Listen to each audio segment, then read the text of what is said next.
welcome to Gunny. Hey, Joe, how are you? I gotta pat you down though, pal. Oh, yeah? Yeah. All right. Got anything on you? Anything I should know? I got nothing. Anything weird going on? What?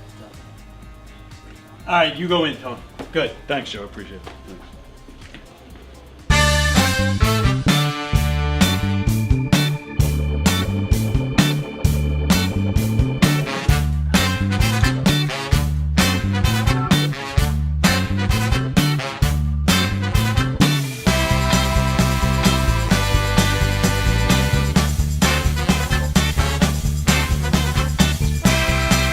Hi, I'm Tom Kelly of The Tom Kelly Show.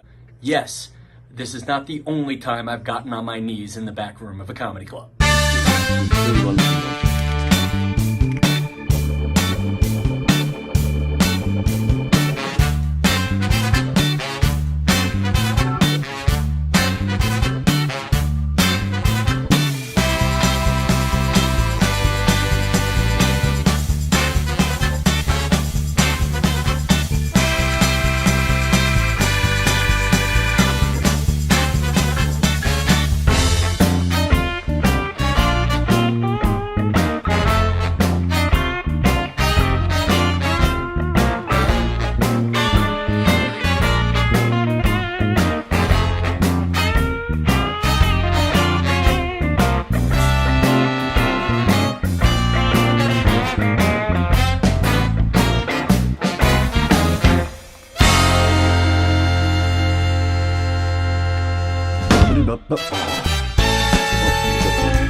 The Knockem Dead Comedy Radio Show is also brought to you by Two Eagles Auto Body.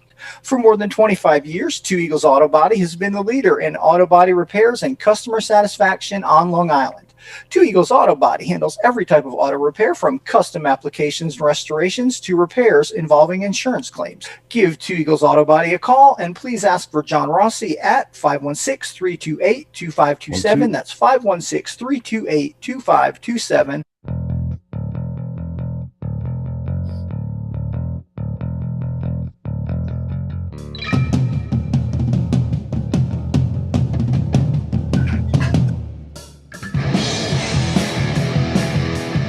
Hey, how do you say there, people? It's Johnny Brennan, creator of the Jerky Boys, also of Fox TV's Family Guy fame. I just want to let you know you're listening to Tony on the Knockem Dead radio show. They're gonna keep knocking them dead, so keep listening, you wacky sons of bitch. Right there. Over and out there, sweet Charlie. Long time no see, man. Hey, man, I miss you guys, man, at Knockem Dead Comedy Radio. Hey, Tony, you're not funny, and you probably shit yourself a lot, and you're no fun to be with, and you don't make that much money, and you're not going anywhere in show business, and I hope you get hit by a bus.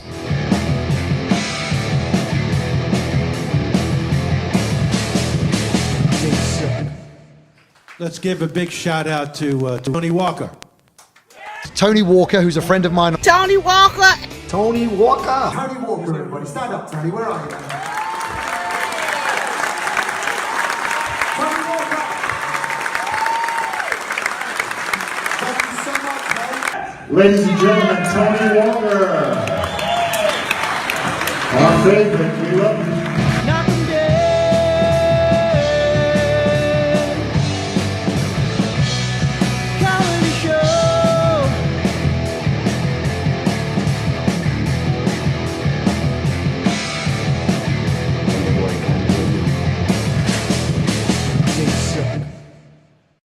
Let's give a big shout out to Tony Walker.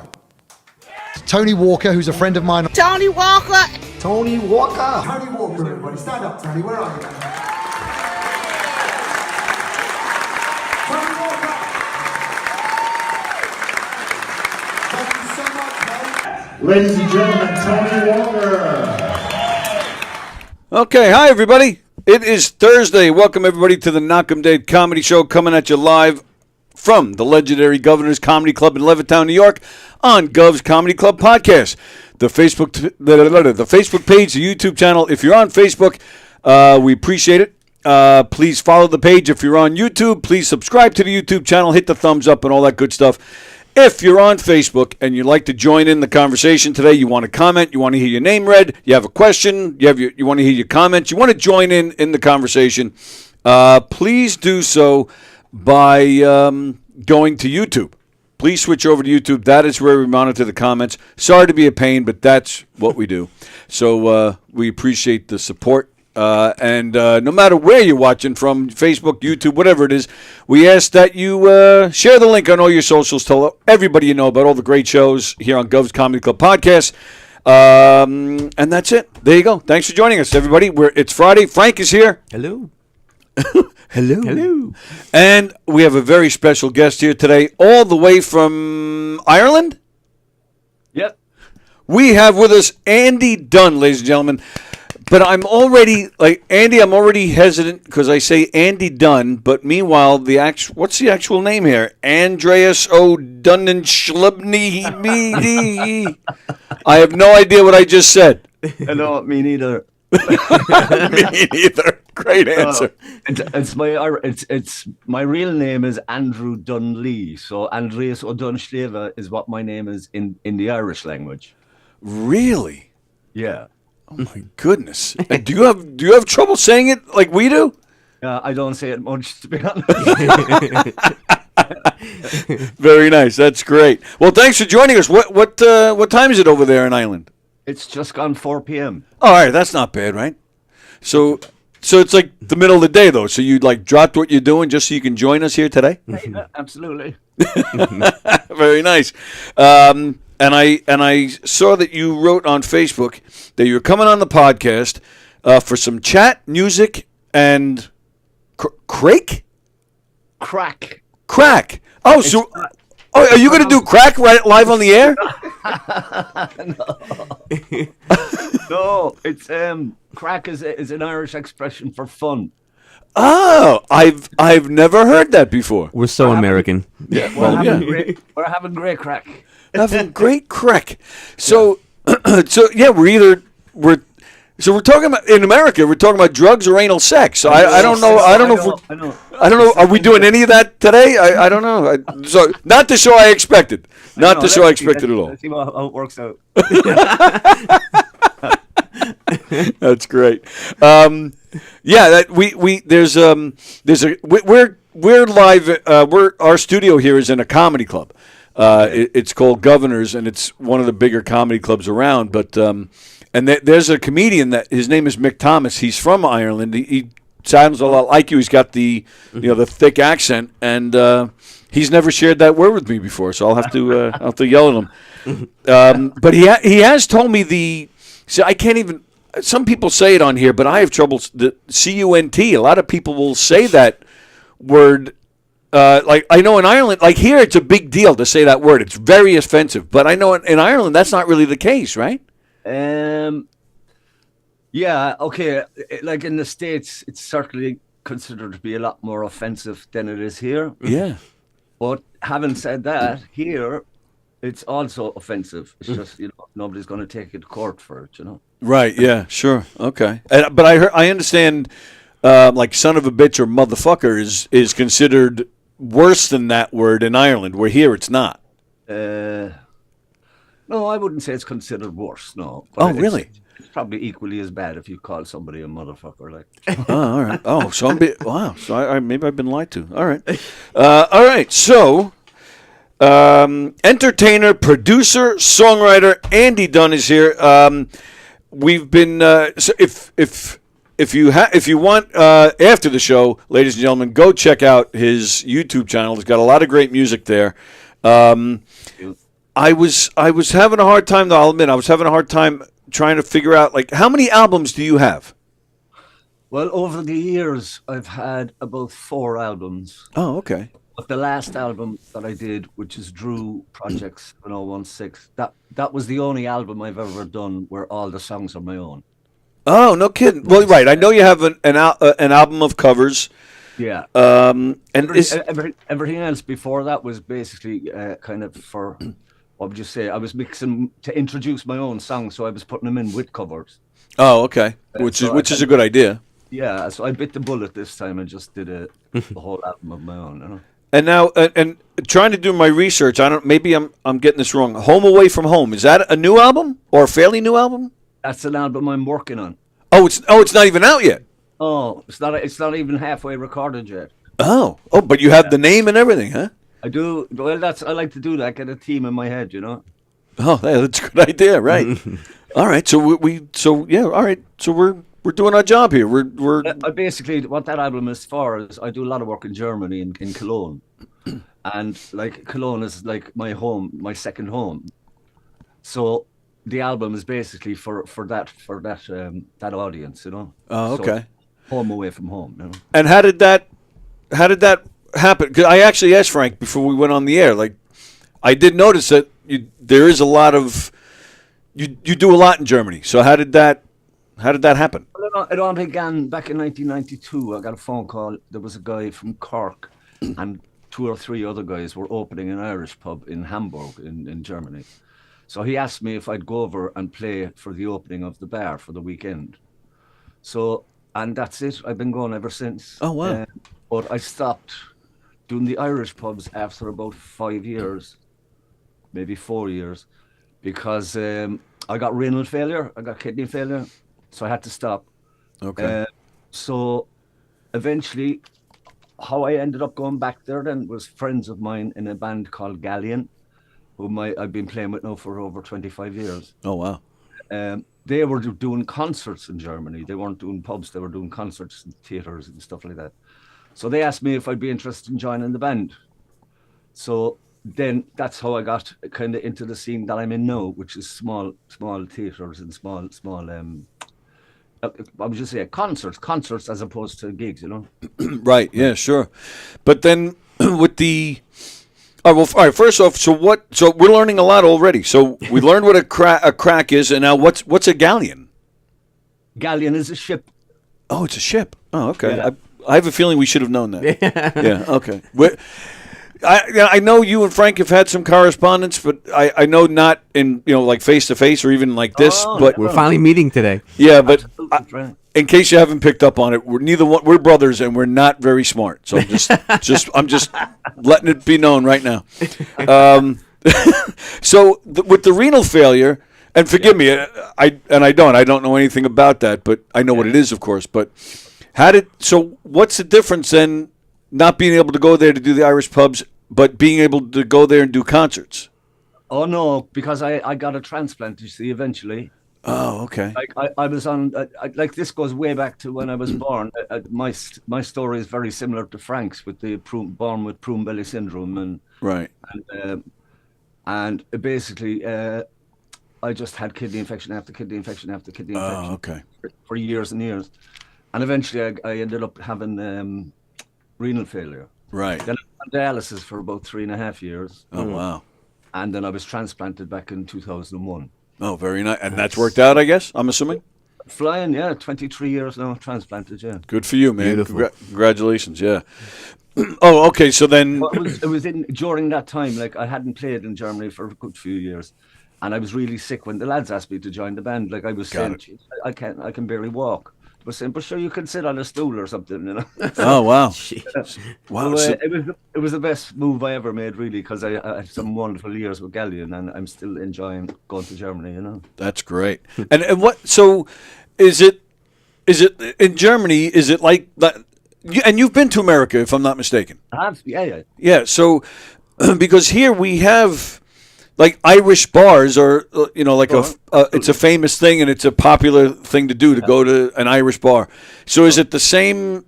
I don't know. Maybe is it like that all over the world? Like in Germany, do they do the same thing? Like go to an Irish bar because they have German. I know Germans like to drink, and German bars are a thing in itself. But they welcome you guys as well. Absolutely. I remember I was fascinated by it when I went over there first. Because it was Germans have a reputation of being really serious and very strict. Mm-hmm. But like the minute 6 o'clock on a Friday came, everybody seemed to turn into an Irish band for the weekend. You know, they just go crazy for the weekend, like, and then they're back to the straight line again for the week. You know. Oh, that's funny. Where you guys are just, at least here you just think drunk and having fun. Something like that, yeah.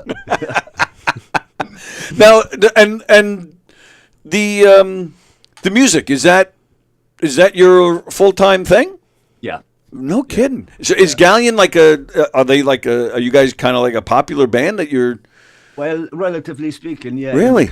In the Cologne area in Germany. We're actually not playing anymore. We did our last tour last year. Oh. But we might go back and do 1 or 2 concerts, but we certainly won't be touring anymore. But yeah, so they are. I mean, the Cologne area, you'd be talking to people about Cologne, and they're going, yeah. But like, within a 10-mile, within a 100-mile radius from the centre of Cologne, there's 10 million people living there. Like, oh wow. So it's huge. And then you have outside of the actual city, which is still the Cologne area, and then you're up into the mountains in the northwest. Okay. So that's all part of the same area. It's huge. I had no idea. I've heard of Cologne. I had no idea it was that big. Yeah, I had no idea. No. Wow. That's fantastic. And so also getting ready for the show today, I saw your post. I don't know if you can see it. I'm showing it to the viewers now, but you posted these pictures of you getting prepared, in the studio to do the show. So that there's no messing around. You got a home studio there, correct? Yeah. Look at you. That's fancy stuff. What's so what is? Hang on, I'm screwing up. Okay, no, that's not it. Okay, so what's what is all that stuff? I'm looking at a fancy microphone. And what looks like a tiny little mixer. That mixer is great. Yeah, I have a couple of different mixers, and I've got a big digital mixer and stuff. But this is it's called a Behringer Flow 8. It's an 8-channel completely digital mixer. Right, but it's tiny. It's absolutely tiny. So basically, you connect an iPad to it, and you control your mixer and all your effects and everything from the iPad on your mic stand. That's I mean, for podcasting and streaming, and because you got all your USB out to go into my iPad there, and what have you. That all that just to talk on a podcast. Yeah, well, it's a better quality, I hope. Than just the microphone on the iPad. Well, that's true. It is. Yeah, it's more than just the room noise. Yeah, You sound really professional, which is great. And you have a home studio, so you make a lot of your music right there. You're not even leaving the house. Sometimes it's a studio, and most of the time it's just my man cave. Yeah, but I've done a lot of recording here over the years. But it was just a few years ago when I was doing the Drew album that I decided to invest properly and get the place acoustically treated and stuff. So it's great. It's only a very small room, but it works a treat. You hear the difference in the recordings too. Yeah. Nice, amazing clarity on it. Yeah. Yeah, and same here. This room is, I don't know, maybe 15 by, I don't know, maybe 10 or something. Like, it's a very small room. But same thing, we put all the, the padding up to evaporate the, to drown out the sound and all that stuff. So, right. Just like you have behind you. Yeah. Why do guitar players hang their guitar so high like that? Don't you worry it's going to fall and break? Oh no, I've got a real sturdy stand up in the wall. And that's a bass guitar anyway. I don't really mind if that falls and breaks. That's funny. Oh man, that's great. Entertainer, producer, songwriter. So do people say come and rent out your studio? Like, do you produce other people or? I have done. Yeah, as I say, it's just a small room, so I can really only work with 1 or 2 people. Sure. Even my own album, Drew, I recorded a lot of it here, and then I went to a friend's studio to record stuff like live drums and things like that. And then I brought it back here and mixed and mastered it myself back here.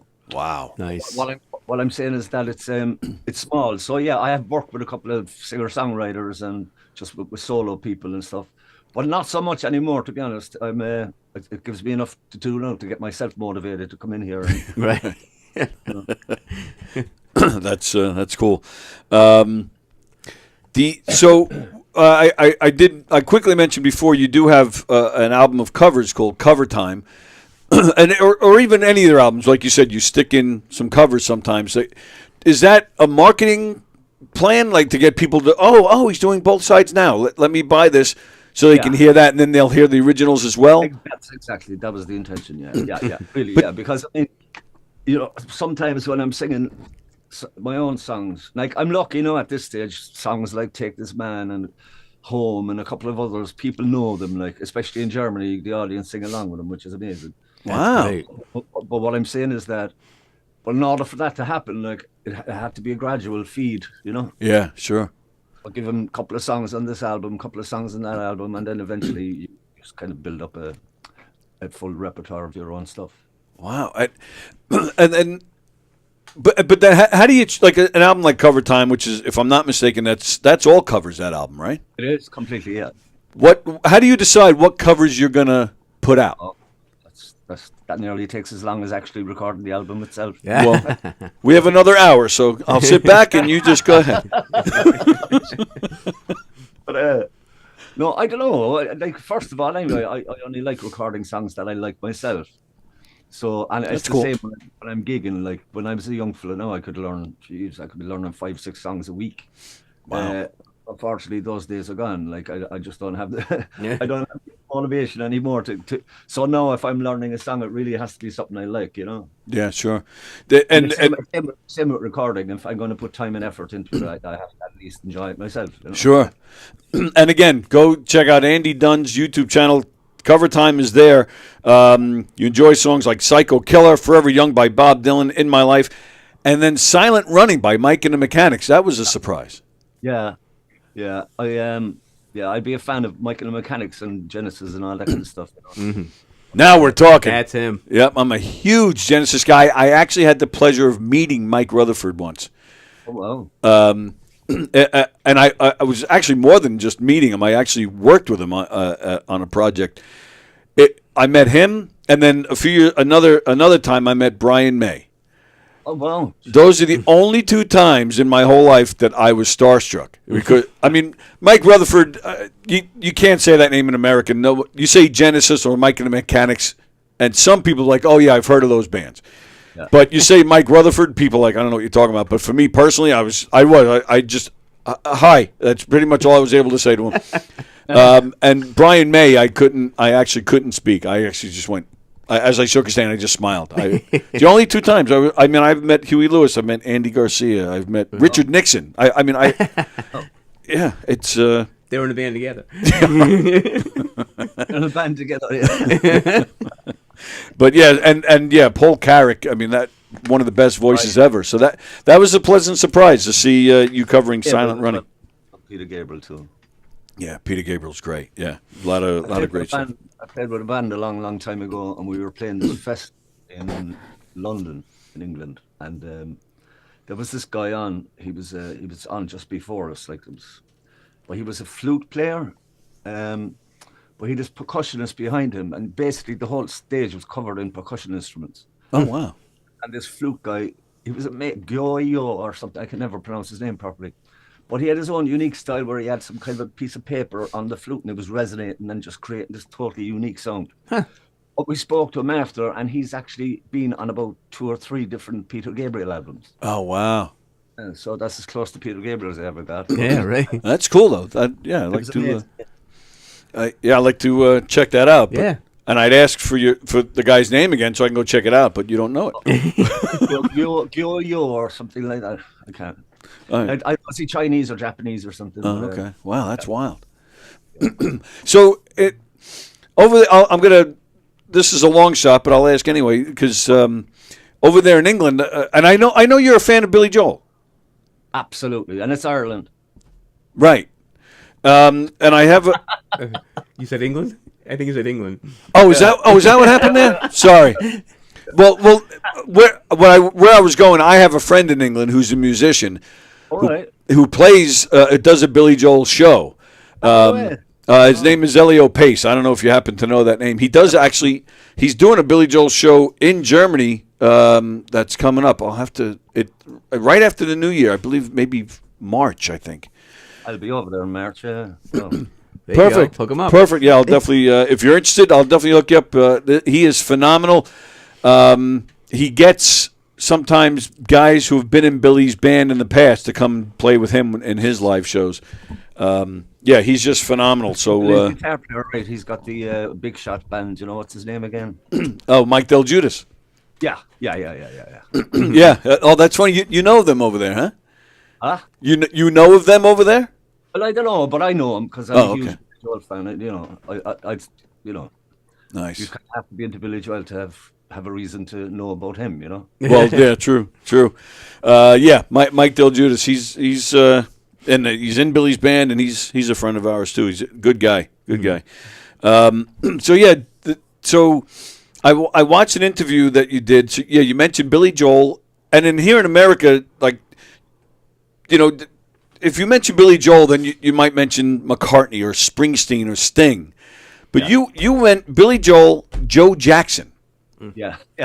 Which you're not. That's not really. He's not really that big anymore, right? No. Not these days, no. Yeah, not these days. Yeah. But go ahead. Sorry. No, where I'm going with that is I love versatility, and I love, like, I've always been an entertainer, so versatility and dynamic and all that is a huge thing for me, especially when you're trying to hold an audience. So, like, Joe Jackson was so, like, he could sing a jazz song, he could sing a pop song, he could do ska, he could do reggae, he could do anything, and he did every one of them really well, you know? Yeah, true. Right. And Billy Joel was a pop singer who happened to also be an absolute genius, do you know what I mean? Mm-hmm. But he always had that entertainment kind of vibe in his music. So I like that, you know. I don't like too straight stuff, you know. Right. Yeah. Well, that would have been for me in my head anyway. That would be the connection between the two of them. And that's rock and roll too, I would say, right? Absolutely. Yeah. And then I find it interesting. You just touched upon it being an entertainer, and even on your website, like, the word entertainer comes first.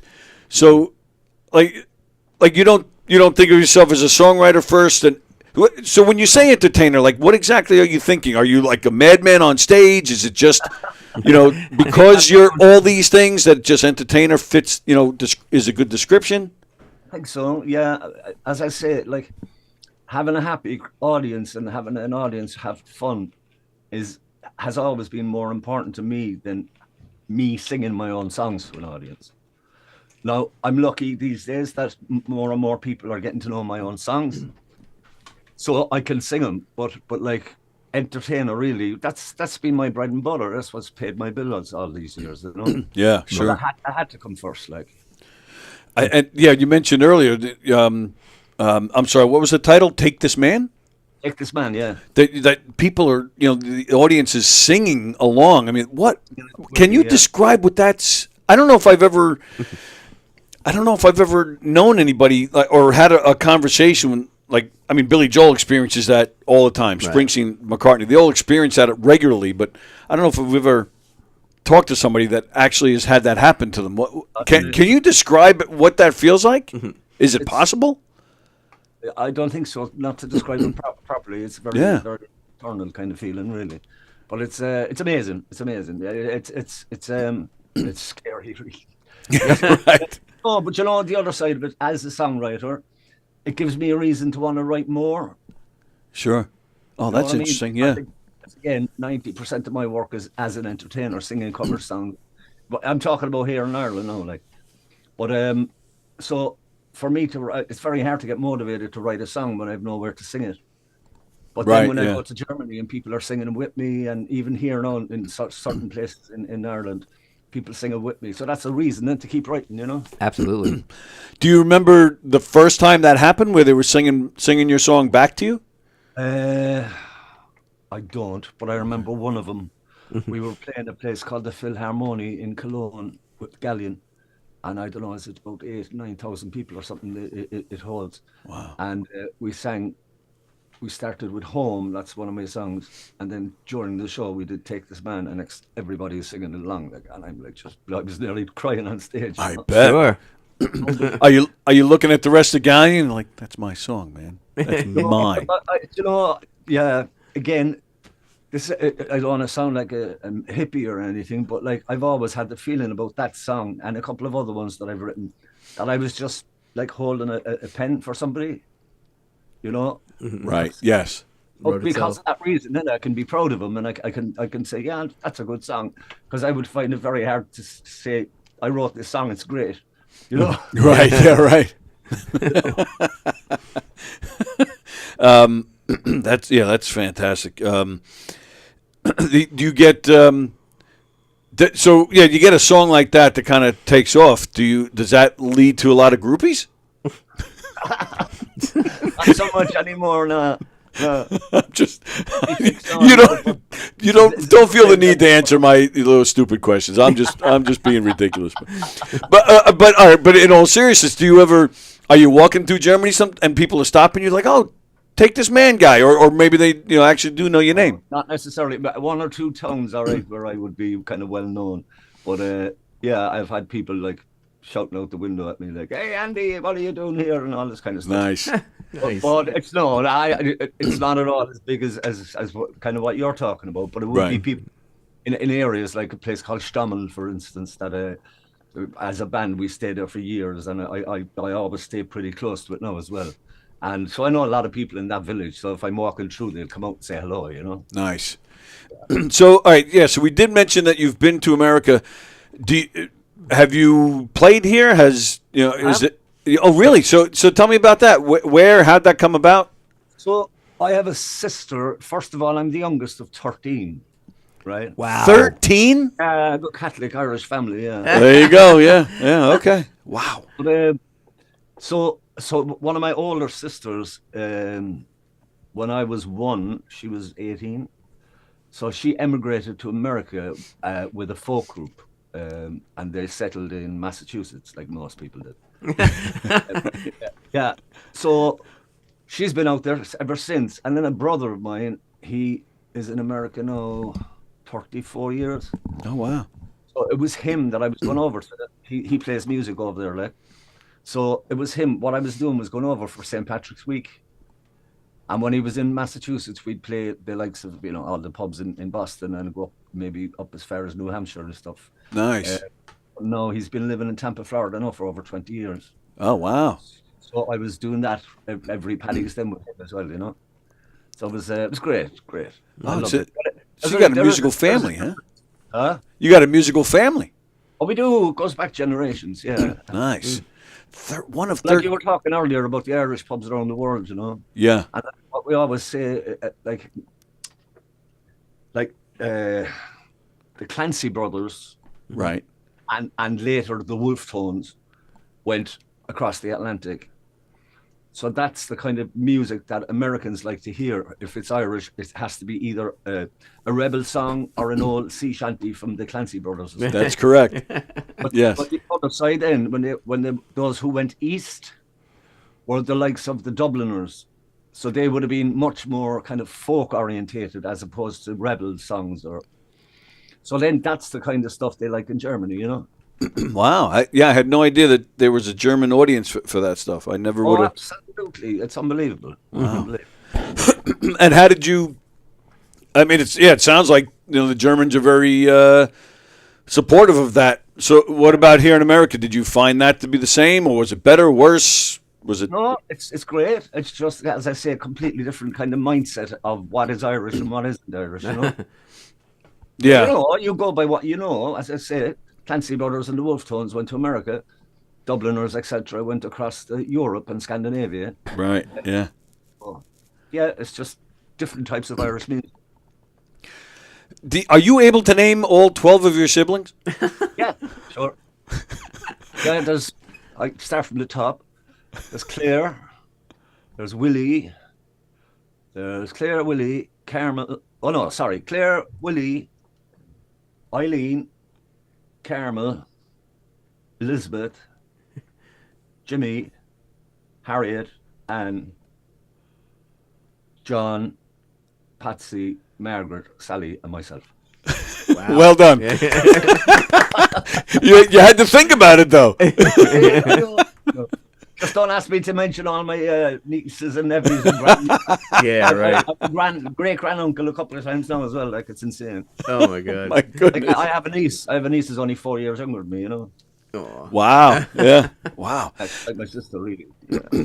So let me ask you. So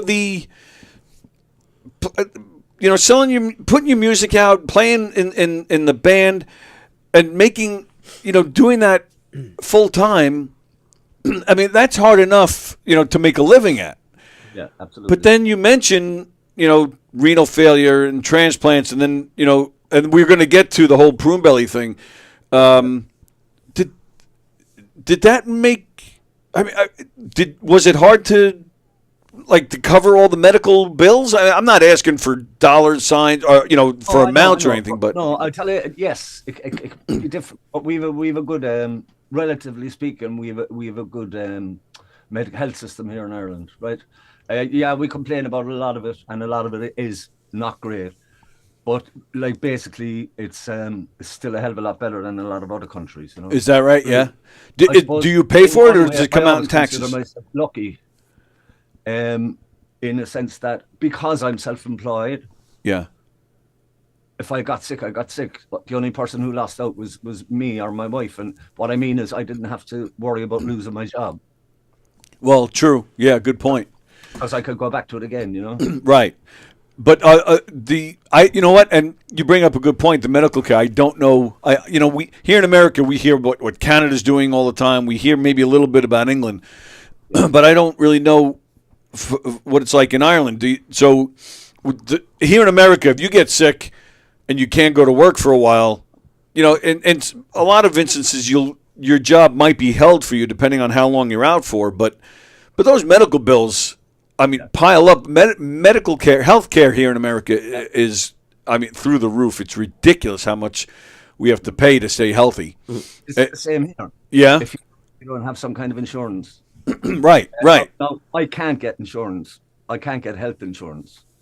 I had to sign a waiver form, and also when we were getting mortgage protection insurance, I had to sign a waiver form to say that they weren't going to insure me because of my health and my the way I've been on life.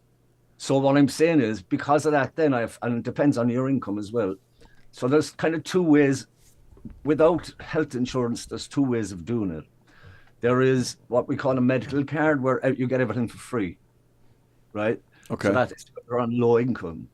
And then if you're over the threshold for that, there's a thing called a medical services card, which is you basically don't pay any more than, I don't know exactly what it is, I think it's maybe €120 a month.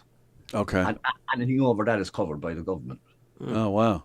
Oh, that's nice. Then, of course, if you're right up there, then you have to get yourself insurance because you're paying for everything. Sure. Yeah, it makes me nuts, when you have something going on and you're worried about your health, you're worried about surviving, you're worried about getting through it, and then on top of it, you have to then worry about, paying for it. I can go on all day about that. It makes me nuts. But in the early days when myself and Sandra started going to the States first, we fell in love big time with the place. Yeah. And we were really, at one stage, considering moving over there. But again, when I kind of sat back and had a look at the picture of what I, my health and the medication I'm on and all this kind of stuff, I basically would be living for my health, Right, exactly. My point exactly, right. Yeah. So that's why we never moved over there, yeah. Wow, yeah, and that's our loss. All right, so we mentioned that, and like I said, I wanted to talk about, and Frank will take over a little bit to talk shop with you about prune belly. Before we do that, I think I asked you, did Frank mention about possibly playing for us? Is that? Yeah, I was here, yeah. Yeah, we'd love that. What is that? Willie Nelson on your shirt? Yep. Yeah. Oh, very nice. And I did notice, by the way, in that picture that you posted of your microphone, I saw Lennon in the background. Oh, did you? Yeah. Up in the ceiling there, or up in the wall. Very nice. Yeah, that microphone is great. I only got it there about a year ago. It's this company called Lewit. They're a company which is put together by guys who used to work for AKG. Oh, very nice. So Yeah. basically, what you're talking about is a 414 with a lower price tag, you know. Yeah, exactly. Nice. That's always a good thing. It's a 4. It's called a Lewitt 440. But it's clean. It's I have it over my head here now. Like it's great, you know. Right. Very nice. Okay, so what are we getting today? Well, Frank had asked me about Living Proof. Yes, that'd be great if you could. Oh, that's a good tune. Okay, cool. One I wrote kind of as I would just say as a thank you to my donor and donor family. I wrote it about 2 or 3 days after I had my transplant back in 2001. Wow. And we ended up using it for the European, was it the European or the World? It was European, I think. European transplant games, kind of like Paralympics, but for the for transplant patients. Oh, no kidding. I didn't know that was. I had no idea they did that. Neither. That's great. No, it was a thing either, and they asked me about the song. Yeah. Oh wow. Yeah. All right, let's give it a lash. Cool.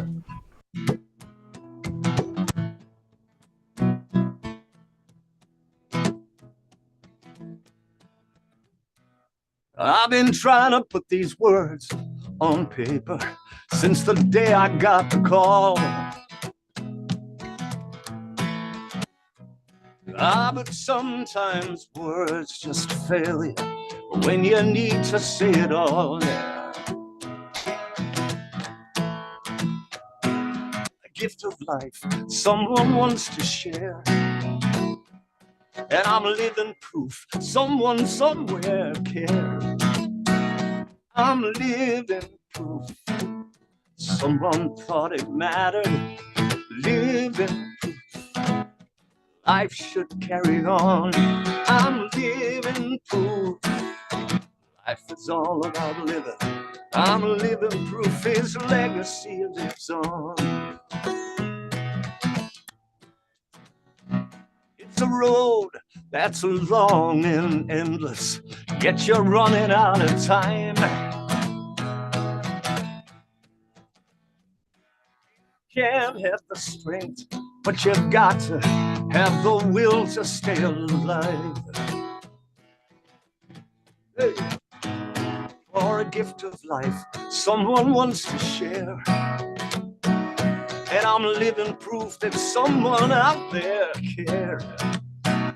I'm living proof someone thought it mattered. Living proof life should carry on. I'm living proof life is all about living. Yeah, I'm living proof his legacy lives on. Yeah, I'm living proof his legacy lives on. Hey. Yeah. Oh yeah. I know that. That was great. That was really great. Well done. We have one of our viewers. We have a viewer from California by the name of Ann. She says, "Hey Andy, I like that." She said. Thank you so much. Yeah, that was great. Very nice. Now you've also had bladder cancer, right? I had bladder and prostate cancer. Yeah. Holy crap, man! You've been through some shit. I know, it's insane. I know. Well, you see, with the prune belly syndrome, again, going back to the prune belly syndrome, when I was born, there was no Frank will tell you about this. There was no elasticity in my bladder because that was the organ that was affected. It kind of grew to take over the room for where the muscle would have been, you know. Okay. Yep. Oh, then the elasticity was gone. So basically, for the first 3 years of my life, I was just having reflux. So I ended up getting a urostomy, which is a bag instead of a bladder. Okay. So I got that when I was 3. I still have it, I still have that all these years later. But but they never actually took out the bladder. They left the bladder in there. And because I don't urinate in a normal way, I didn't get any effects of having prostate cancer or none of that kind of stuff. I didn't have a clue. So they detected that I had bladder cancer. So I was going in surgery to get the bladder taken out. And it's when they went in to realize that my prostate had cancer as well. Oh, wow. They took out the whole thing. Yeah. Wow. Well, that's about 6 or 7 years ago now. Yeah. Wow. And why didn't they take the bladder out? Was the bag working like a backup? I'm talking like 19. No, the bag was well. This is 1971. I'm talking about. Like, I was Oh, born okay. in Yeah. 68, right? So 1971, it was a case of save the child. Like, you know, let's try save the kidney and save the child. And so I think taking the bladder out wasn't really a priority. It was all about keeping kidneys as safe as possible and keep me alive. You know. So Or, you know, it would be great to say, you know, why didn't they take her out? They should have taken her out. No, they shouldn't. They did exactly what they thought they needed to do at the time. Sure. You know? No. Yeah, everything you're saying is making total sense. I didn't realize too. We're talking bladder cancer, prostate cancer when you're a child. Oh no. I was only diagnosed with that 6 or 7 years ago. Oh. Sorry, I misunderstood. But they reckon it had been there for a long time. But again, I had no way of. I wasn't getting any physical things because I don't urinate in a normal way, you know. Right? Yeah, you urinate out of your nose, right? You just. I do, yeah. Up Yeah. the ear. Yeah, just do one of these, right, and it comes out this side. Nice. Depends on what I have to listen to, you know. Sorry, had to do it. Sorry. I know. That's great. All right, so my last question. I know I keep saying I'll let Frank take over. You guys talk prune belly, but just last question.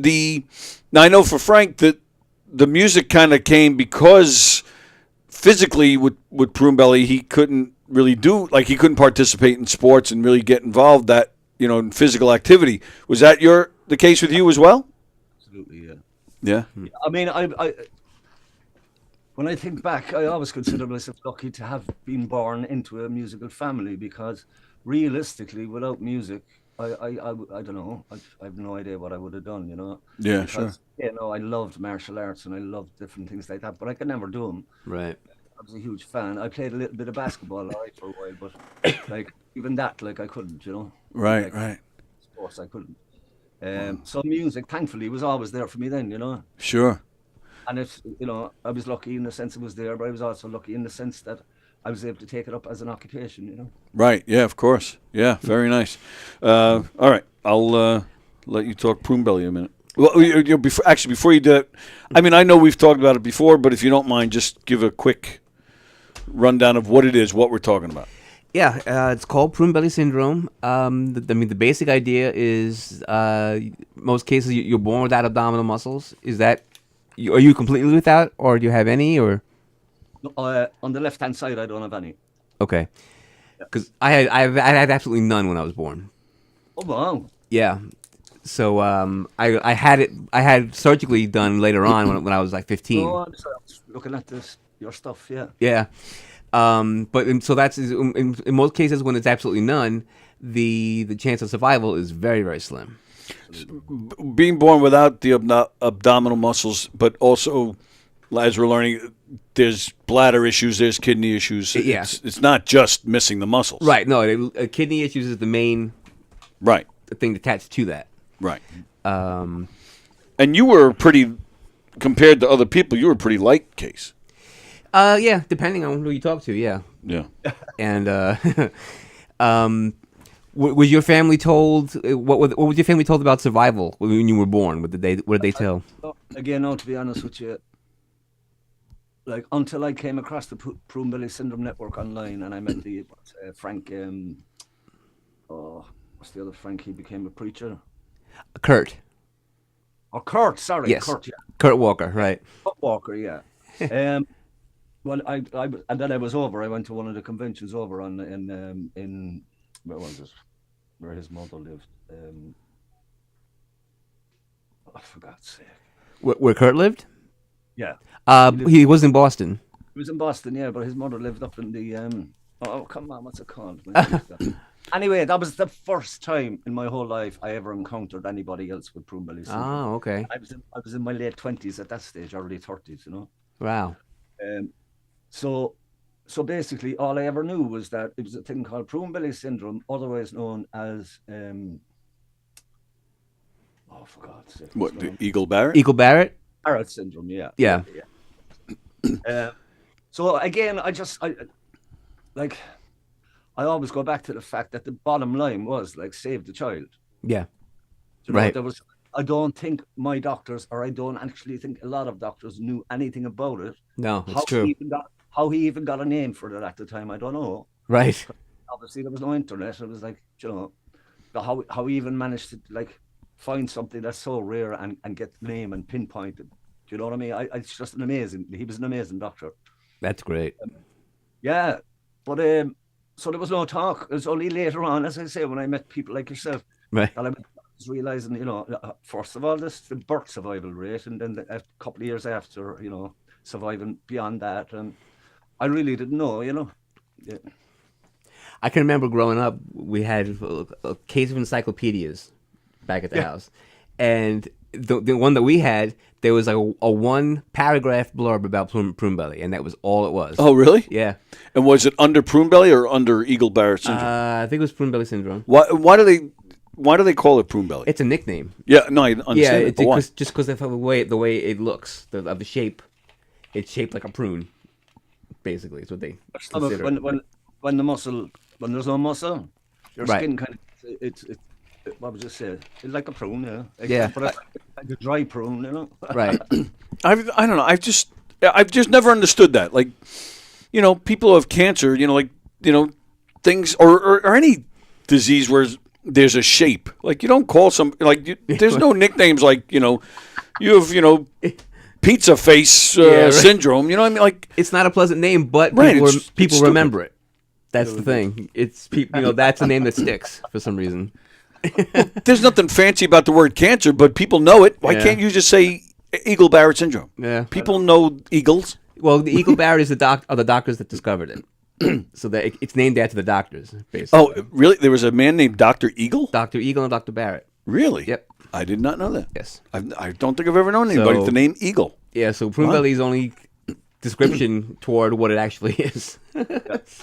Andy, we have one of our viewers, John Rusiello, who said, love the song, but he's also asking where you had the operation done. Which operation? Good question. He didn't really specify, but I'm assuming the one you had in, 71, did you say? Oh, yeah. That was in a hospital called St. Finbarr's Hospital here in Cork. Yeah. And believe it or not, I actually have heard of Cork, but give me an idea. Is it near Dublin or something? Like, give me an idea where it is. We're as far away from Dublin now as we try to be. Okay. Dublin is kind of up almost northeast. Okay. And we're right down the bottom in the south. Oh, okay. Okay. Just about far enough away from it. Right. Yeah. Okay. So, and that's interesting. Yeah. And you bring up a good point. How do the doctors knew the name of this condition when back then? I mean, it's only there's only 800 people in the whole world with it or something? Well, about the encyclopedia part, it said only 150 in the world in the encyclopedia, and this was many years ago. And this was after you were born. Well, the encyclopedia was made after you were born? I don't remember. But all right, either way, at the time you were reading that encyclopedia, it said 100. Mom may still have that encyclopedia as far as I know. Really? Maybe. I don't know. I have to find out. 150 people in the whole world? Well, that's what they said in that encyclopedia. Yeah. It's not that now. What we understand is that there's about 1,500 people in the United States, 2,000 worldwide that we know of. Yeah, that's still a really small number. It's a small number, yeah. That's crazy. I know about 3 others now in Ireland. Really? Oh, wow. And what was the story, Andy? You just Google it one day and then you found out there was this group that was having conventions? Exactly, and I think it was Yahoo or what was your man, Jives or one of those search engines. Yeah, sure, yeah. And yeah, that must have been quite the feeling. I mean, I'm assuming you probably got to a convention as fast as you could. Well, as soon as I could afford it. Yeah, yeah. Sure. But, yeah, I did, but it was very overwhelming because I'm not saying that I wasn't taking prune belly syndrome serious. Of course I was. Right. But I was never a kind of person that it completely took over my life. Right. I couldn't let that happen. Right. So that's why I kind of built up this, I don't know if you'd call it strength or whatever, to just drive on, just get things done, just keep going. Right. But I did find them when I went over and met some people that it was their whole lives, their whole existence. It's all they talked about. So I really found that very, very overpowering when I was over there. Yeah, right. And it's I'm not saying it's wrong. It's just not the way I was thinking. Yeah, sure, of course. Right. Yeah, I mean, yeah, and I'm with you. I understand that, but it's good that you do have some people who treat it that way because absolutely then you can learn about it and have these conventions. But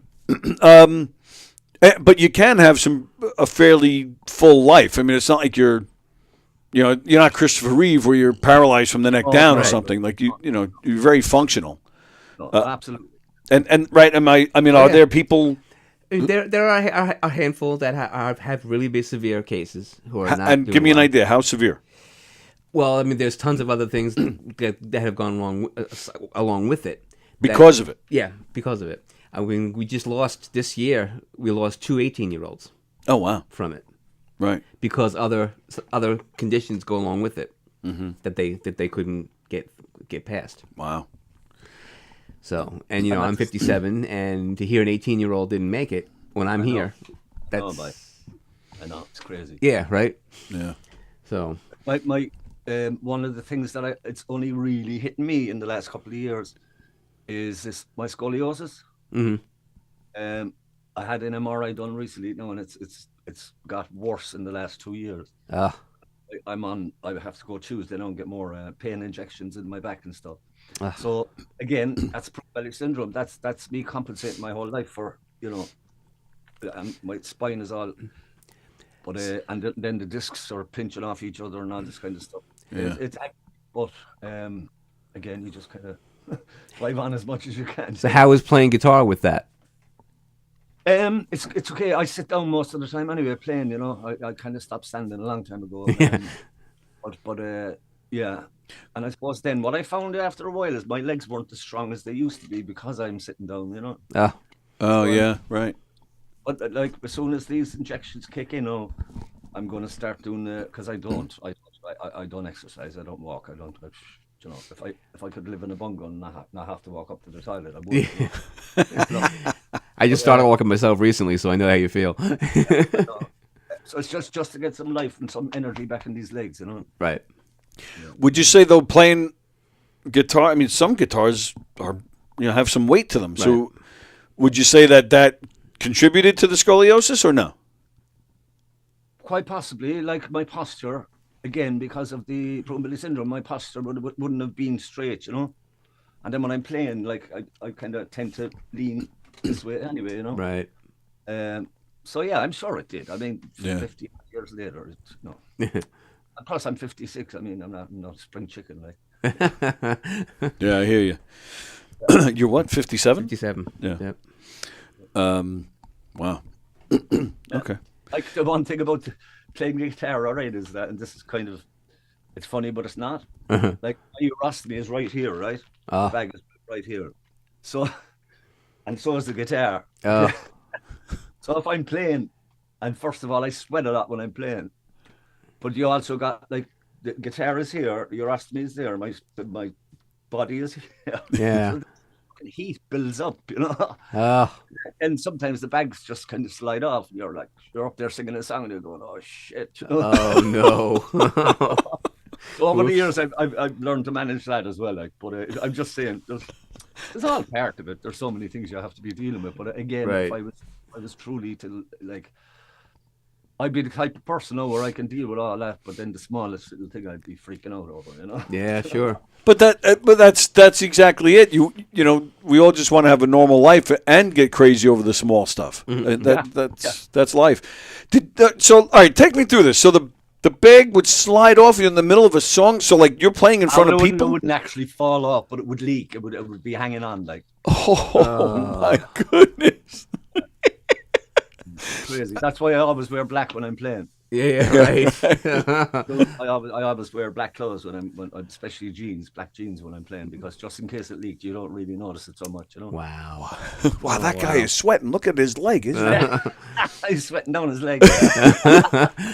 I'm with you. I have one leg. I have an amputated leg, so I have a prosthetic, and I perform comedy, and two occasions so far, the leg has fallen off in the middle of a show. Oh, jeez. So I'm with you. I know exactly what you're talking about. I want no meaning to break a leg, huh? Well, yeah, I just say been there, done that. Yeah. Yeah, show the trick you always do with. Well, yeah, I always see if you can see this. I get people in here that'll make comments about certain things, and then I just go like that, and I freak them out. So I just sit there and play around with it. Double jointed. Yeah, right. And I do some stand-up comedy sometimes, and that's the bulk of my act. I'll just spin it around in the middle of the act, and just watch the people react. That's great.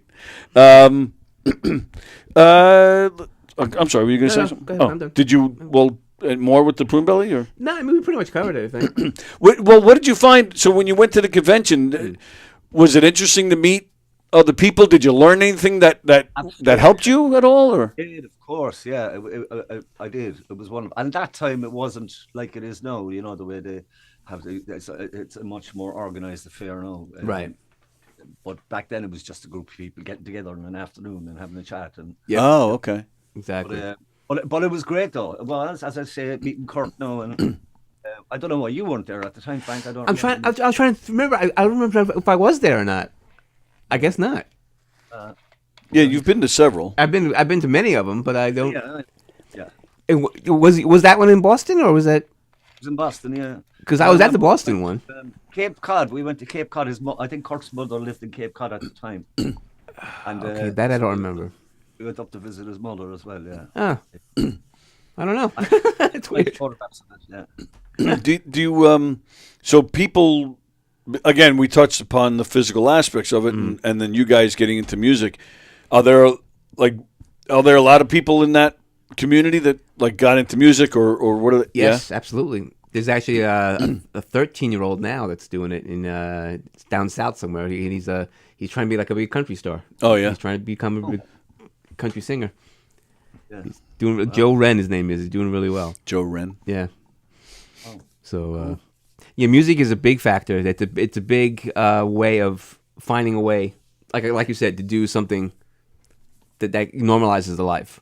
Absolutely, like that the album I put out, the last one I put out with all my own songs, like that's called Drew hashtag Project 7016, right? So my name is Andrew.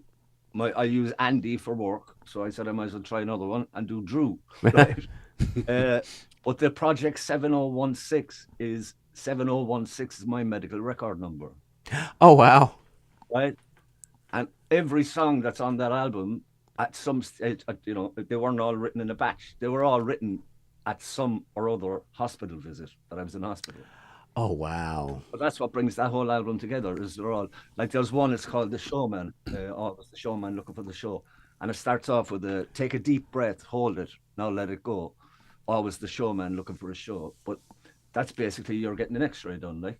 Oh right, okay. Yeah, right. Or the MRI where they tell you to. Know what I mean? Yeah. I heard that one, and now I have to listen to it again with that knowing that. And there's little things in the songs that are one is so Take This Man. That's not on that album, no, but Take This Man I wrote when I was on dialysis. Yeah, I kind of wrote that over about 2 or 3 nights when I was on dialysis. Yeah. Well, right. That's the thing. You're on dialysis. I'm a cancer survivor myself, so all those months of chemo, like. What else is there to do? Right. Yeah. But maybe write something, or are you just watching a lot of TV? There's really not much else going on. So, but it's a little. I find it interesting that you were writing those songs in hospital, because sometimes mentally you're not inspired to do much, or you're just in a bad mood because you're going through something like that. I know. Yeah. I don't know what it is. I think, again, it goes back to my childhood where I just managed to build up this defense thing. Yeah, sure. Because I heard Frank say in one of his things online that he remembers very little about when he was younger and stuff. And I'm the same. Right. I think I blanked so much of that out of my head. I go by what people tell me happened at the time, Right. There's an awful lot of it I don't remember. Mm-hmm. And so, as I say, somewhere along the way, I built up this I don't know what's it, self-protection or whatever it is, whereby I used to actually feel comfortable in hospital. I never hated being in the hospital. I almost became institutionalized, to be honest. Wow. Comfortable in hospital than I did outside hospital, you know. So being able to write I never thought like that I wouldn't be in the humor to write. It's like it just happens automatically when I go to the hospital. The inspiration is there right all around me, you know. Right. Like there's another song on that album. It's called Angels. Yes. And that's written for the nurses and the staff in the hospital and all that. That's great. I was on painkillers. I was really strong painkillers, and I was absolutely stoned out of my head.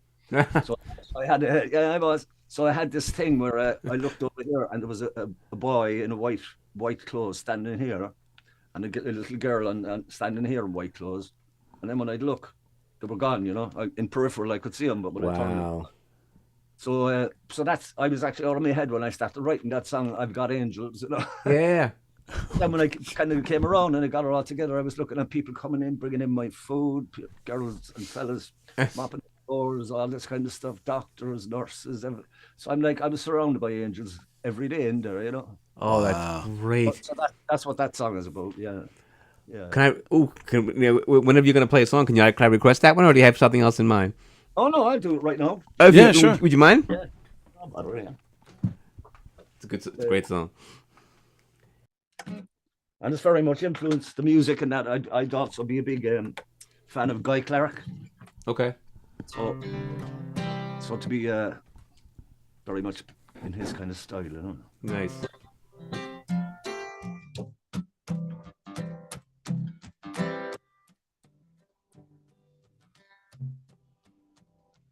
I've got angels, so do you. You could try to deny it till we're black and blue.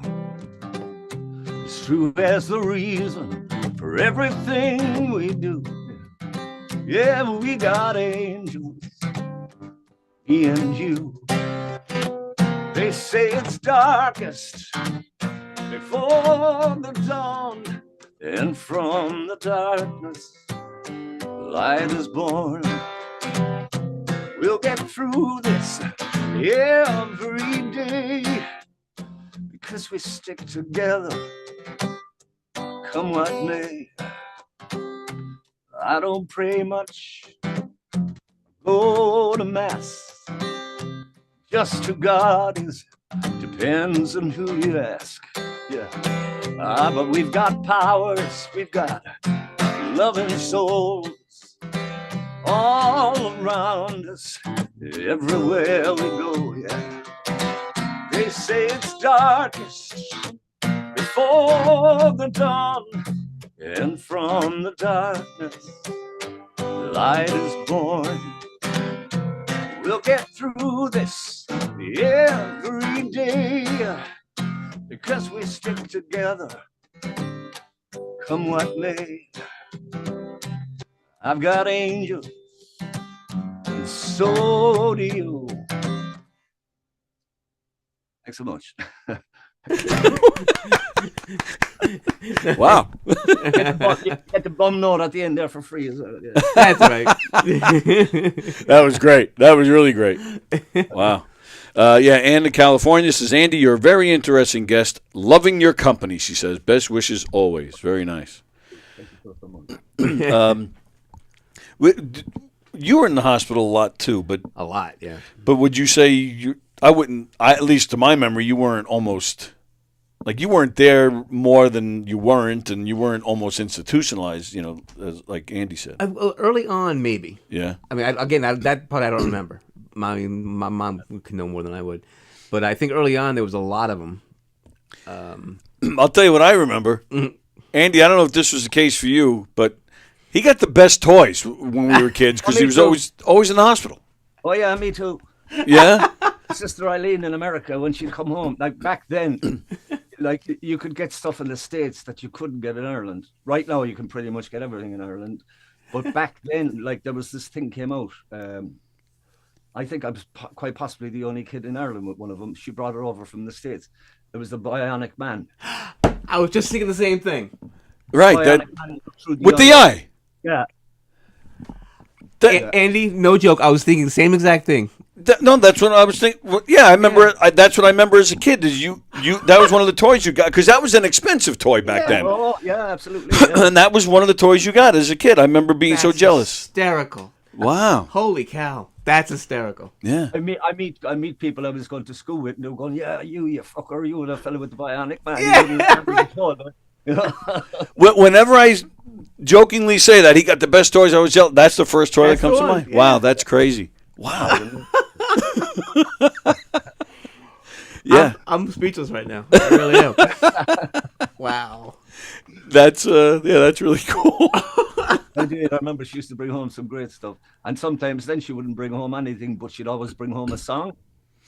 Because she was a singer herself. So oh wow. She'd be out upstairs in the house and take out her guitar and she'd be teaching us songs, That's great. But I mean, I got a lot of that at home too from my other brothers and sisters. But I just thought about when Eileen would come home, she was bringing toys for me that were always going to be something that you were never going to be able to get, Wow. Oh, that's wild.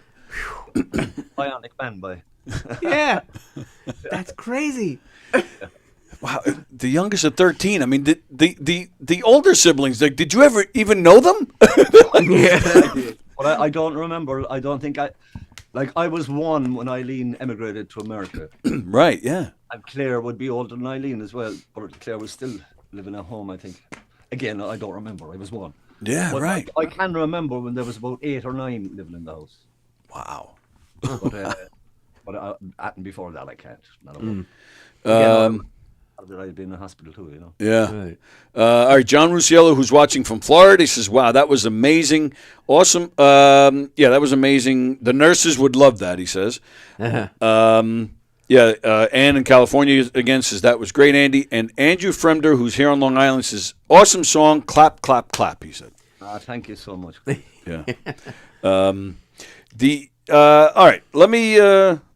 Let's shoot back to the happier stuff, the music. Tell us, give us some stories like memorable gigs, like maybe I don't know somebody famous jumped on stage, or maybe I don't know something cool, or it's just something cool happened, a naked woman in the front row, anything, a memorable gigs. Okay, the first thing that jumps into my head is when I was 50, I was again in Germany with Galleon.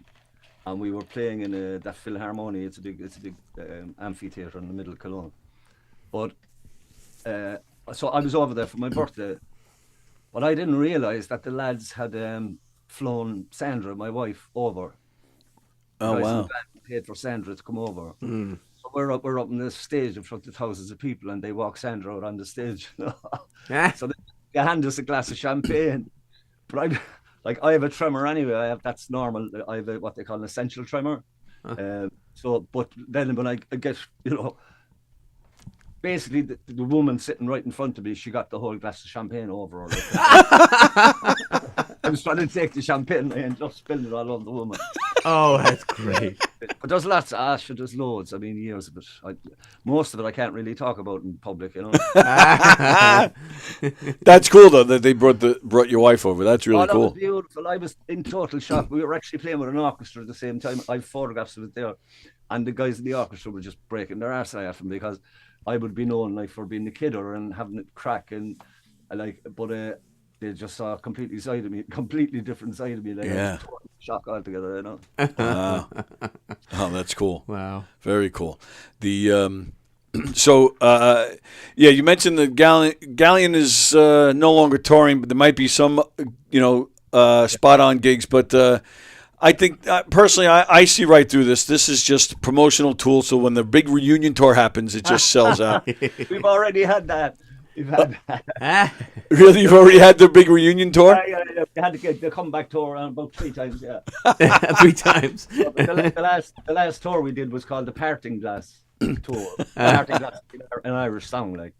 So I have the poster on the wall here. Is a Parting Glass tour, farewell tour, right? Yeah.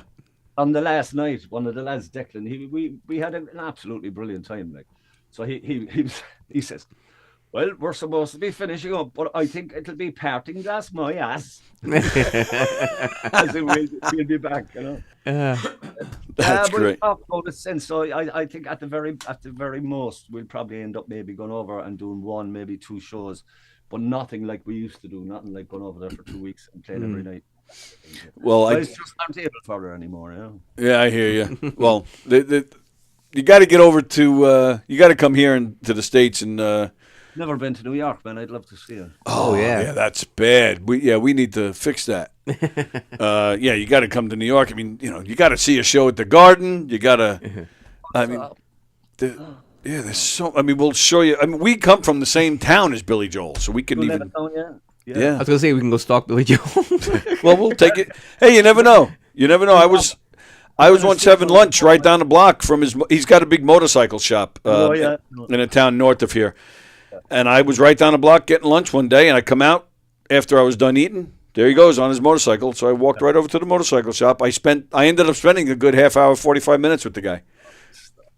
But believe me, it wasn't like, so what were you thinking when you wrote Moving Out? Like, it wasn't like that. I know. Yeah, he didn't want to talk music at all. We just talked motorcycles, which I know nothing about. So, yeah, but it was my best acting performance. I fooled him. How I got into Billy Joel, I was in hospital again. I was 11, 1979. And my sister's boyfriend at the time, who's her husband now for years and years, he brought over a cassette player and 1 cassette, which was the Billy Joel, The Stranger. Oh, nice. There you go.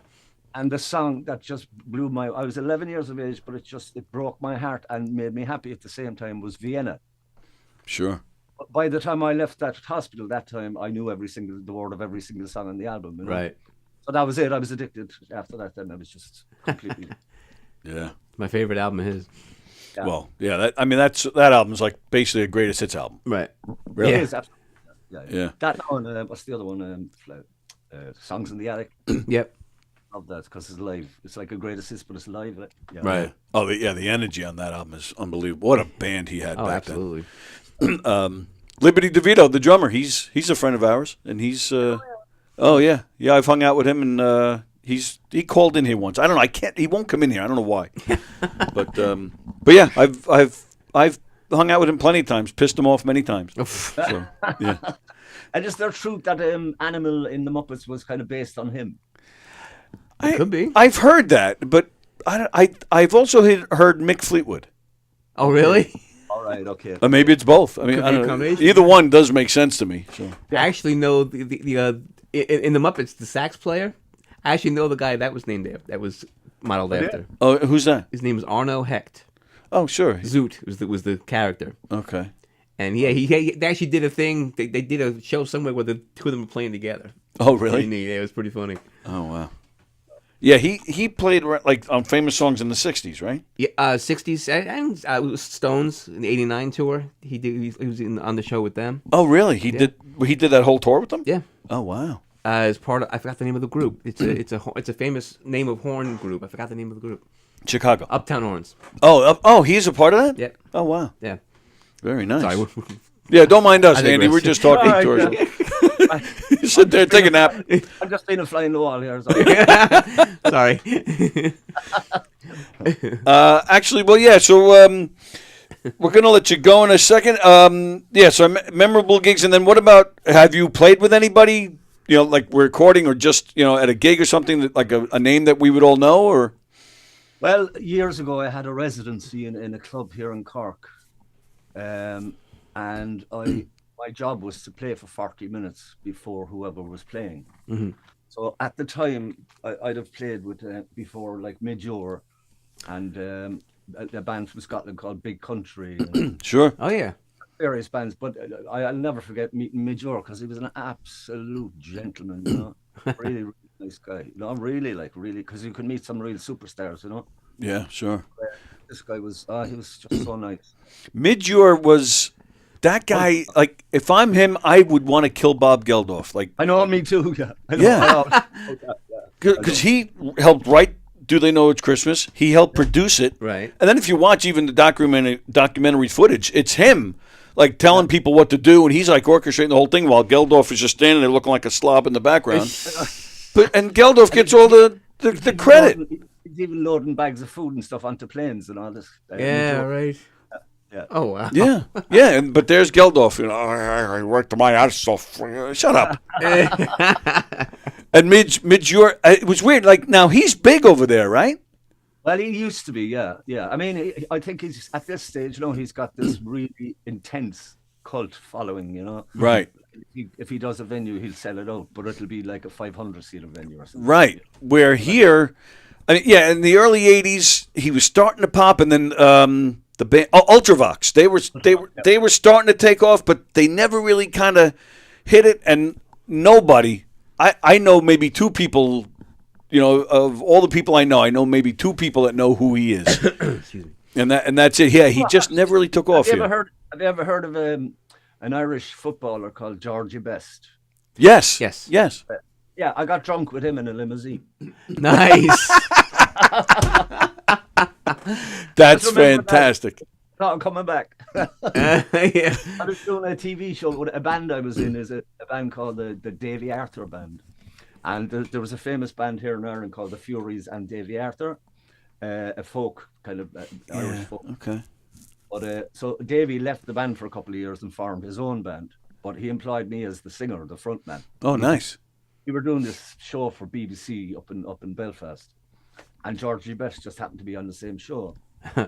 So at the end of we were in the green room thing, and he was saying, myself and the drummer were talking to him, and he was saying, are you staying in Hotel Europa? Because that's where they put all their guests, I said, we are, yeah. He said, how are you getting there? I said, sure, it's only across the road, but we're going to walk, They gave me a limo, jump in, So we get in, he's there with his dad, and he says to you, man, take your time going back to the thingabobs. He just opened the bar in the back of the limo and away we went. That's fantastic. Another absolute gentleman. That's great. Beautiful human being. Yeah. We had oh boy, it's got to be like 6 or 7 years ago. 5 or 6 years ago, we had Billy J. Kramer in here. Right. And I'm assuming you know who that is, right? Billy J. Kramer, no? The Beatles in their early years, the early 60s, they wrote songs for him. Little Children, that was the big one for him? Bad to Me. Bad to Me, yeah. Brian Epstein managed them, the whole works. Oh. Yeah, so he was in here, and he mentioned George Best. He was, I forget why, but we all sat here just nodding our heads. Meanwhile, at the time, I had no idea who he was talking about. But that's how I heard about George Best, and then I did my research after that to find out who he was. But that's how I found out who George Best was from Billy J. Kramer. Famous story about George Best where he's in a hotel room with a couple of blonde women, and he's lying in bed, doing some lines of cocaine and drinking bottles of champagne, and two naked women next to him. And this reporter breaks in the door, and the cameraman behind him, and he says to Georgie Best, Georgie, where did it all go wrong? Oh, gee. Whoops. That sounds like a joke right there. That's a great punchline. Yeah, right? Where did it all go wrong? Jeez. That's fantastic. That is really fantastic. All right, Andy Dunne, give us all the website, the socials, where everybody can find you. Okay, so my website is andydunne.com. That's just a very basic content website. My socials, I have Andy Dunne Music on Instagram, and there's Andy Dunne Germany on Facebook. I don't do Twitter, I don't do TikTok, any of that kind of stuff. I kind of keep it as simple as I can, because I used to do everything, and then everything was a mess, Yeah, it's overwhelming, yeah. I prefer to just stick to one or two now. Dunne, right? It's Dunne, yeah. That's the thing. As I say, Dunley is actually my name, which is Dunlea. But I just changed it years ago just to kind of make it easier. Yeah, absolutely. Well, it was a real pleasure having you with us today. There was. Yeah, you want to do one more? Is that all right? Mine? What you want? Do you want that in particular? I'm thinking if you want to, either serial killer or roadkill. Okay. It's practically impossible to do serial killer on my own. Okay. I do roadkill, yeah. Okay. This song then is kind of crazy because I kind of took a Randy Newman approach with this, whereas You know, Randy Newman can have really dark lyrics and have really happy music, and can kind of talk a lot of metaphor, or like whatever he's singing about. But it sounds as if he's singing about. It's not what he's singing about at all. You know, like right? That is not a song about not liking short people. You know, you know what I mean? That kind of thing. Right. But, so this one is basically about being absolutely, totally depressed. And you're in bed, you can't lift the cover off your head. And then where the chorus is the stuff that we say to ourselves. Come on, get your ass out of bed. You know, come on, fuck it.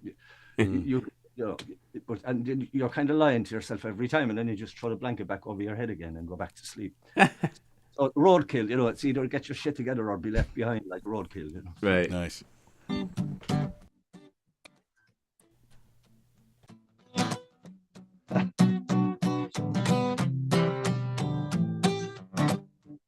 Was a young man in an old world, following his father's fears and his mother's troubles. So to survive, live a good life, he built a wall around a mind he'd never owned. This world owes you nothing you can't get for yourself. So get your ass out of bed and get some help, yeah. You can wait till kingdom come. You know you never will. So be the one you're waiting for, or be left behind like roadkill. Hey.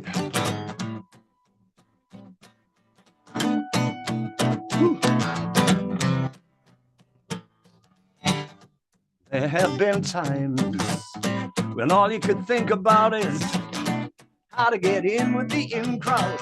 And when you're in, you're trying to get out. Oh, it don't make no sense. Your lack of confidence.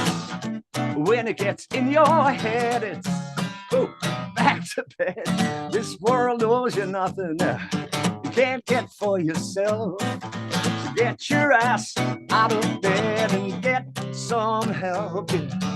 You can wait till kingdom come. You know it never will. So be the one you're waiting for, or be left behind like roadkill. Yeah.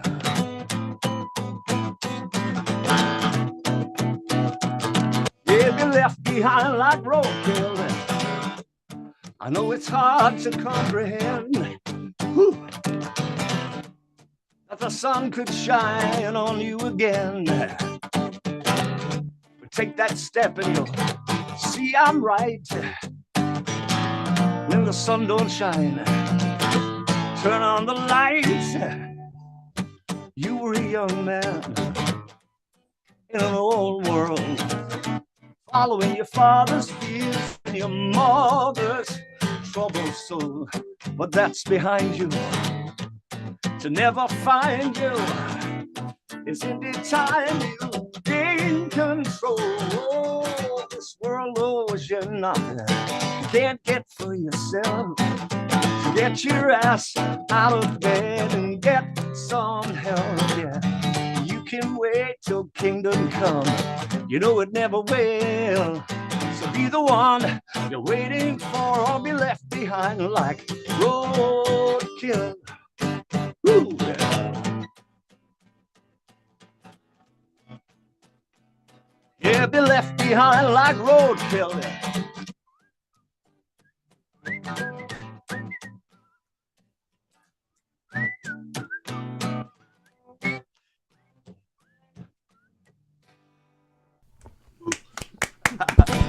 Well done. Well done. Andy Dunne, ladies and gentlemen, go check him out. Yeah, the music is great, and a great voice. So Absolutely. Thank you, pal. Thanks for joining us today, and let's do this again sometime, huh? Absolutely, Frank. We'll stay in touch, man. Absolutely. Thank you so much for doing this. Thank you. No problem. See you soon. All right. Take care. Very nice. There he goes. Andy Dunne, ladies and gentlemen. Wow. Okay, let me just do that. Let me do this. All right. Very nice. There he goes. Okay. Yeah, that was good stuff. Yeah. Okay, let me do that. All right. Very. I wish the guitar came out better, but yeah, that was. He's bragging about his microphone. Meanwhile, yeah, that. But it was. We were still getting. it was good enough that we can get a got feel most for of the it. song. And everybody seemed to have loved it. John Ruscello said, fantastic, bravo. And said, Andy, you're awesome. Brendan Burt was commenting before. Brendan, hope you're well. Good to see you. And, of course, Mickey's been watching.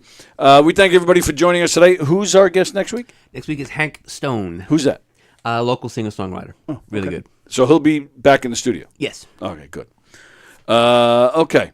So getting ready for us to go. Today is Thursday. Here on Gov's Comedy Club Podcast, we got Sports Bash coming at you at 1 o'clock, about a half hour from now. He's got former Islander Stephen Webb will be in the studio with us. That's at 1 o'clock, Sports Bash. Chef Felix and Bonnie, they're on tonight. I think it's 6:30 is showtime for Recipe for Laughter. And, and then Coffee with the Dog tomorrow at 9. And then I'll be back at 11. And I do not have a guest yet, but I'll be working on that. Let's see. So that's Gov's Comedy Club Podcast. And what do we got going on? Don't forget, Elio Pace. The tour starts tomorrow. So, yeah, Andy, Dunne, go see Elio. He actually does have a bunch of German dates next in the after the New Year. So, but if anybody's in the England area, go see Elio starting this week. In December, our pal David Clark is at Westbury Music Fair. All right. Next Friday, the Triple M Fest. Music, movies, mic drop. So me and Don Sill have a movie playing at that festival. It's called The Last Class. That's playing at the festival. They got some great musicians and great comedians. That's why it's called Movies, Music, Mic Drop. So that's next Friday. It's in New Jersey. Go get your tickets and come down. The next Mike Paceni and Friends show that is produced by Gov's Comedy Club Podcast is on December 13th. The Evil Twins of Comedy, Mark Riccadonna and Don Jameson. Very excited about this one. It's going to be a great one. Paceni hosting. I'm doing a few minutes. Riccadonna, Jameson. I mean, those guys are just heavy hitters right there. So go to govs.com, make your reservations to go see that show. That's going to be a great one. And, of course, the club this weekend. Let's see, what do we got? Troy Bond is playing the club here in Levittown this weekend. Sean Brown's in the Giggle Room. Rich Aronovich is playing the Brokerage this weekend. Tim Crumpier playing McGuire's. That's one of those weekends where you just don't know which club to hit because they're all just fantastic. Maybe I'll try to get Aronovich for tomorrow. He's been in here before. So is Crumpier. Maybe I get both of them. You never know. We'll see. I'll try. Don't forget Knockem Dead Comedy. I don't have the graphic for that one. Damn it. All right. Knockem Dead Comedy, December 21st at McGuire's. So, again, go to govs.com and make your reservations to a bunch of great shows. And go to knockemdeadcomedy.com to find out what we got going on and how you can hire us for your event. knockemdeadcomedy.com. You got nothing? Nope. Okay. With that, we're gonna get out of here. That's not what I wanted to do. I want to do that. Okay. Sports Bash, 1 o'clock. So go get your lunch and then come back to YouTube. All right. Thank you. Thank you.